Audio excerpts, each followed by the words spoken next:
killed every year for their fur. We're talking about animals like rabbits, foxes, coyotes, beavers, minks, and a whole number of other animals.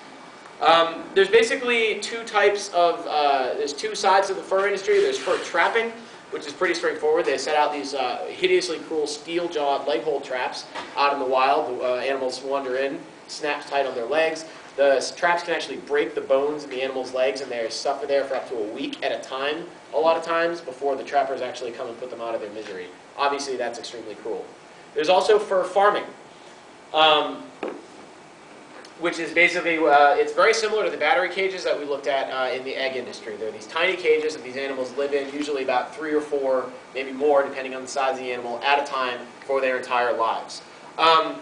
When they're killed in basically any way that doesn't damage the animal's coats, which is obviously the whole reason they're being raised. So they're killed from having their necks broken, from being suffocated.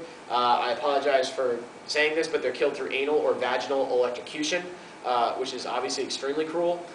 We did one undercover investigation where we found fur farmers actually injecting antifreeze with a syringe into animals' hearts. And they spasmed and suffered and died over a course of about 10 to 15 minutes as a result of having this toxic chemical in their heart. So they just basically kill these animals in any way that's convenient to them, and it's always extremely cruel. I want to talk about mink specifically. If you've never seen a mink, this is what they look like. They're so cute, it's unbelievable.